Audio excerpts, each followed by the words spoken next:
তো আজকে অনুপম রায়ের কনসার্ট রয়েছে নিতাজ ইন্ডোর স্টেডিয়ামে, সেখানে আমার ইনভাইট আছে ফটোশ্যুটের জন্য।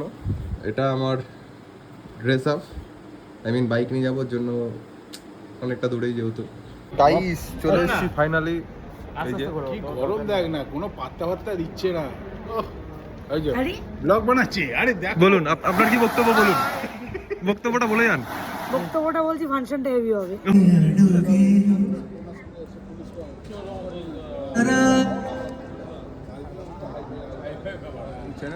অনেকদিন পর দেখা যখন, তাহলে কিছু বলো।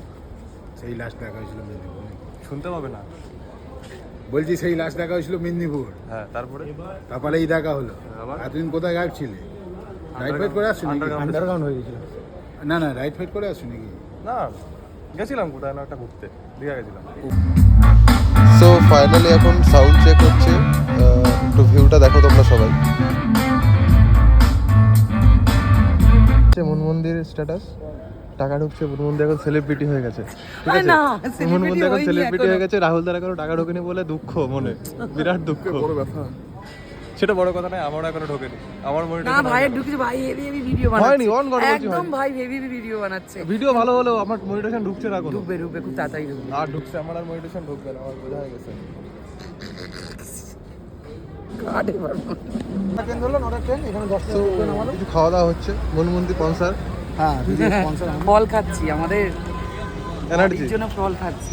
ভাইকেও খাওয়াচ্ছি, ভাইয়ের যদি একটু বডি হয়, আমাকেও খাওয়াচ্ছে, আমার মানে একদম যদি একটু বডি আর রোগা পাতলা চিকুমা, ওই জন্য আমাদের মতন যদি হয় তার জন্য ভাই এটা কেটে দিচ্ছি। তো খাওয়া দাওয়া করে চলে এলাম আমরা আবার গ্যালারির মধ্যে। তো ওই দেখো সাউন্ড চেক, এখনও লাইট চেক হচ্ছিল, সাউন্ড চেক হচ্ছিল, অনেকক্ষণ ধরেই চেকিংটা হচ্ছিল, প্রায় 4 ঘন্টা ধরে এরকম চেকিং হচ্ছিল। তো ভেতরে একটু ভিউটা, তো ব্যাকগ্রাউন্ডে কি মিউজিক হচ্ছে কেউ যদি বুঝতে পারো একটু কমেন্ট করে জানাও, অবশ্যই সবারই খুব চেনা গান এটা।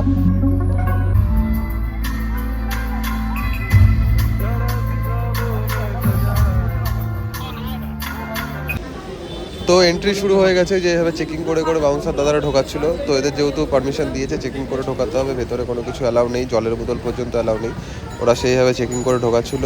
আর পেছনে যে কালো, ওটা লেডিস চেকিং কাউন্টার ছিল, ওখান থেকে লেডিস চেকিং করছিল। তো চলো ভেতরে যাই। এই যে ভেতরে চলে এলাম। এবার দেখো এই ফ্যানটা যেটা ঘুরছে, শাহরুখ খানের মুখটা দিয়ে বেশ একটা গান আছে না, ওই মে তেরা ফ্যান হো গেয়া, এই যে এটা বেশ বাম্পার লাগছিল কিন্তু থিমগুলো, অ্যানিমেশনের কাজগুলো। বাউন্সাররা খুব আলোচনা করছে, মর্ত খুব। সামনে স্টেজ, অডিয়েন্স সবে আসা শুরু করেছে। তো ব্যাপারটা হচ্ছে একটা স্ক্রিপ্টেড সিন চলবে, মনমন্দির সবাই আলোচনার সময় শুধু ভিডিও নিয়ে চলে আসে। কি কাজ করো, আর্টিস্টটা কিভাবে উঠবে দেখতে হবে। কাজটা কর, কাজের সময় ভিডিও করলে হয় না, কাজটা করতে হবে। মেনে কাজ, আমরা কাজের জন্য এসেছি এখানে আমরা। অ্যাকচুয়ালি ব্যাপারটা পুরোটাই স্ক্রিপ্টেড ছিল। মুনমুন্দি আমাকে বলছে, ভাই তুই, আমরা এরকম আলোচনা করবো, তুই একটু আয়, এসে একটুখানি তোকে ঝাড়বো। ভাই হ্যাঁ কি বলা যাবে না, লিগামেন্টের হাঁটতে পারি না, লিগামেন্টের কি গাড় মারা গেছে? ব্লক করে বাড়বে বলে। তো ফাইনালি অপেক্ষার অবসান, অনুপম দা এই যে গ্রিন রুম থেকে বেরোলো, এবার স্টেজে যাবে। স্টেজ পুরো রেডি হয়ে গেছে, এতটা কাছ থেকে দেখবো অনুপম দাকে কখনো ভাবতে পারিনি। যাই হোক, দেখো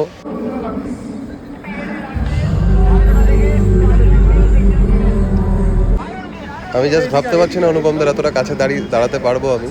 তো যাই হোক, এখন মনে হচ্ছে সেই আমাকে আমার মতো থাকতে দাও, আমি নিজেকে নিজের মতো গুটিয়ে জাস্ট লাইনগুলো ভাবছি, একটু পরে সেই গানগুলো হবে।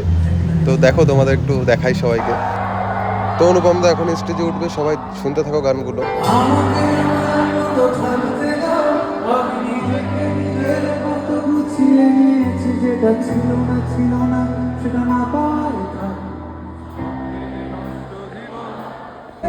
যদি নেমে আসে ভালোবাসা খুব ভোরে, চোখ ভাঙা ঘুমে তুমি খুঁজো না আমায়, আশেপাশে আমি আর নেই। জাহাজ মাস্তুল ছাড় খায়, তবু গল্প লিখছি বাঁচবার। আমি আমি আমি আমি আমি আমি আমি আমি আমি আমি জানি জানি আমি আমি জানি জানি আমি আমি জানি জানি আমি আমি জানি জানি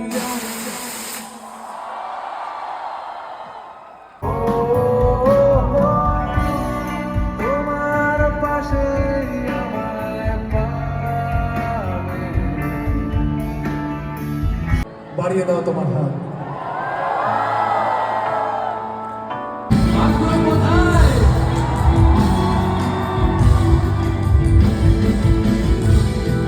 তো প্রোগ্রাম শেষ করে দাদা ফার্স্টে গ্রিন রুমে গেল, গ্রিন রুমে একটু টেস্ট করলো, সবার সাথে ছবি টবি তুললো, যে ছবিটা দেখালাম তোমাদেরকে। এখন দাদা বেরিয়ে যাবে দাদার মানে উদ্দেশ্যে। তো চলো, আর আজকের ভিডিওটি এই অবধি, কারণ বেশি বড় করিনি, আর অনেক গান দিতে গেলে ভিডিওটি অনেকটাই বড় হয়ে যেত। তো চলো, দেখা হচ্ছে নেক্সট কোনো ভিডিও।